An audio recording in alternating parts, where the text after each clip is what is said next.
Hello everyone दोस्तों, आप सभी का एक और नए वीडियो में आज स्वागत है। आज के इस वीडियो में हम डिस्कस करेंगे कोलैब प्लेटफॉर्म्स लिमिटेड के बारे में। सबको पता है कि कोलैब प्लेटफॉर्म्स लिमिटेड में भी कामकाज बंद है।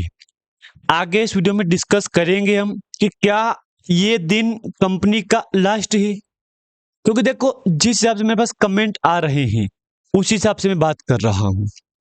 देखो यहाँ पे कुछ निवेशक बोल रहे हैं मेरे को कमेंट कर करके कि आज का दिन खास है, और खास है ये बात मान लिया मैंने। और आज का दिन लास्ट है, क्योंकि जो कल फ्राइडे गया ना, आज सैटरडे संडे 2 दिन मार्केट क्लोज रहेगा। क्योंकि अगले जब भी नया कामकाज शुरू होगा ना, उस दिन कंपनी में कामकाज चलेगा। तो ये तो सबको पता है कि जब भी अगला सेशन चलेगा मार्केट में उस दिन तो कामकाज होगा। यहाँ पे देखो दोस्तों, यहाँ पे इसी को लेके काफी निवेशक पैनिक हो रहे हैं। तो ये बात सबको पता है कि हाँ, कामकाज शुरू होने वाला है। ये बात क्लियरली सबको पता है, और मैंने आपको ऑलरेडी बोल रखा है दोस्तों कि जिन जिन लोगों ने इसमें निवेश कर रखा है ना, वो काफी अधिक पैनिक हो रहे हैं।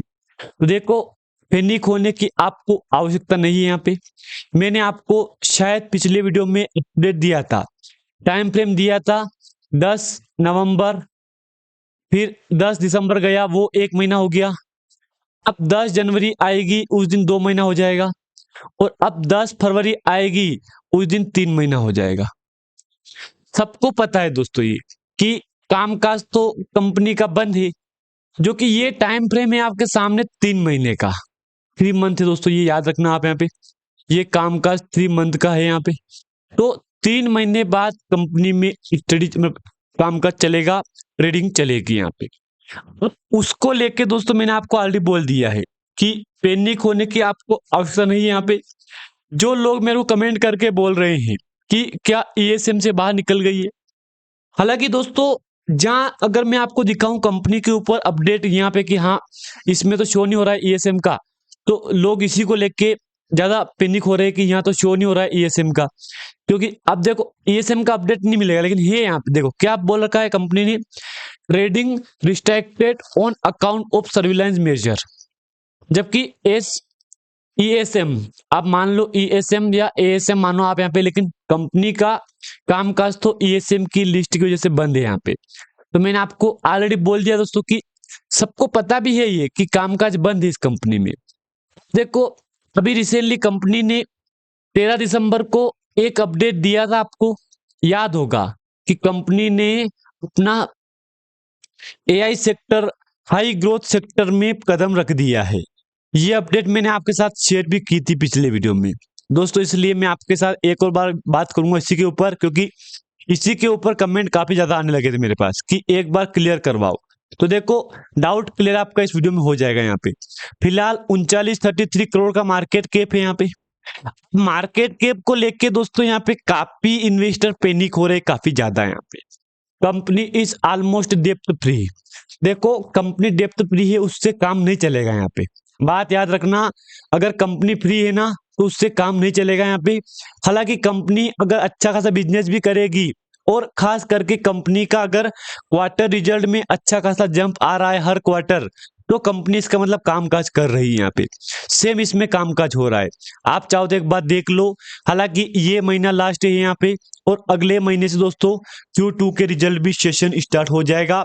यानी कि 10 दिन बाद, आज से ठीक 10 दिन बाद Q3 का सेशन स्टार्ट हो जाएगा।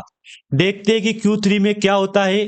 लेकिन दोस्तों एक बात मैं बोल दूं आपको, यहाँ पे Q3 में लोगों को उम्मीद है कि कुछ बड़ा होने वाला है। ये बात आप बिल्कुल भी यहाँ पे मत भूलना। मैंने क्या बोला आपको, Q3 में लोगों को उम्मीद है कि कुछ बड़ा होने वाला है। क्योंकि पहले तो बैक टू बैक तेजी आई थी, फिर कंपनी ईएसएम में गई।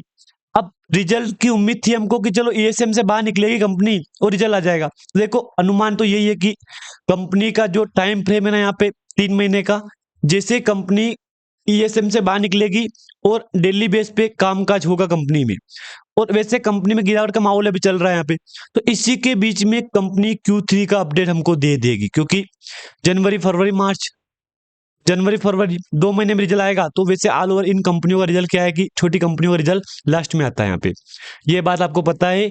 इन कंपनियों का रिजल्ट लास्ट में अभी रिसेंटली 14 नवंबर को आया था, जबकि अक्टूबर से काम का रिजल्ट का स्टार्ट सीजन ऑन हो गया था, लेकिन इसका रिजल्ट आपके सामने नवंबर में आया था।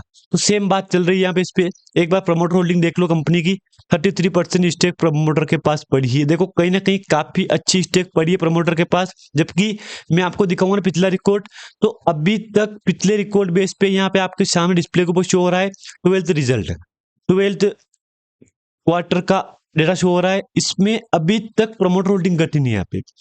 कुछ निवेशक बोलेंगे कि क्या प्रमोटर होल्डिंग बढ़ेगी, तो देखो अनुमान तो है कि बढ़ भी सकती है। हालांकि इसको लेके दोस्तों कोई हमारे पास ऐसा प्रूफ नहीं है कि हम आपको बोल सके कि हाँ यार प्रमोटर होल्डिंग बढ़ सकती है।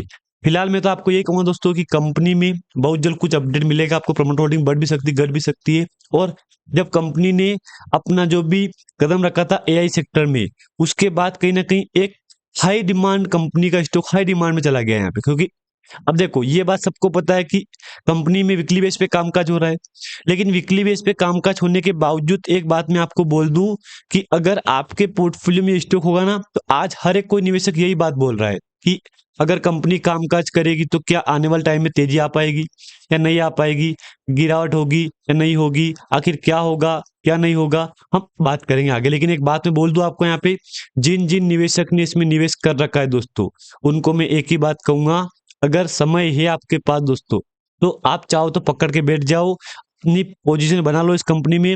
हालांकि कंपनी कोई गलत कंपनी नहीं है ये, आप चाहो तो देख लो, कंपनी का कोई गलत रिकॉर्ड नहीं है यहाँ पे, ये बात भी आप याद रखना। एक बार देख लो आप यहाँ पे।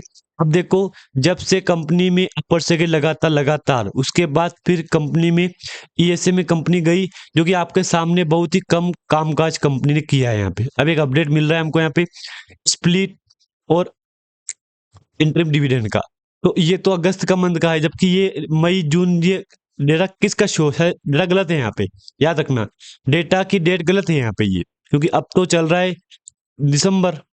हालांकि इसमें कुछ निवेशक ऐसे भी पैनिक हो रहे हैं कि क्या मंडे को फिर लौट सके। तो देखो ईएसएम का नियम यही है, जिस लिस्ट में कंपनी चलेगा ना उसी लिस्ट का डेटा शो होगा यहाँ पे, जिस लिस्ट में कंपनी चलेगा ना वही चार्ट सेम रहेगा इस कंपनी में, ये बात आप बिल्कुल भी मत भूलना।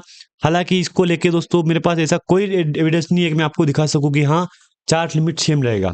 इसमें ईएसएम का अगर मैं सर्च करूँ ना यहाँ पे दोस्तों आपके सामने गूगल पे, तो आपको मिलेगा कि हाँ ईएसएम में जो चार्ट लिमिट चल रही है ना, सर्किट चल रहा है ना, वही चलेगा। और इसको लेके दोस्तों कुछ निवेशक तो काफी ज्यादा पैनिक भी हो रहे हैं। अब देखो धीरे धीरे उम्मीद तो है कि कंपनी बहुत जल्द मार्केट में यूटर्न लेगा यहाँ पे। इसको लेके कुछ निवेशक मैंने बोल दिया आपको पैनिक हो ही रहे हैं यहाँ पे, तो पैनिक होने की आपको आवश्यकता बिल्कुल भी नहीं है। अब एक बार कंपनी मई मंथ में भी कंपनी में शायद काफी गिरावट आई थी वॉल्यूम में, शायद ये अपर सर्किट का गिरावट था ये, उसके बाद फिर तेजी आई कंपनी में, तो रिकॉर्ड हुआ वॉल्यूम में। हालांकि वॉल्यूम में जब भी कंपनी का कामकाज चलेगा ना अगली सेशन में, जब भी रेगुलर बेस पे ईएसएम से बाहर निकलने के बाद, तो सेम वॉल्यूम कंपनी कर सकती है, क्योंकि ये रिकॉर्ड है यहाँ पे। आप चाहो तो एक रिकॉर्ड देख लो यहाँ पे। अब देखो मैंने आपको बोल दिया दोस्तों कि मेरे पास जो अपडेट था ना मैंने आपके साथ शेयर कर दिया है।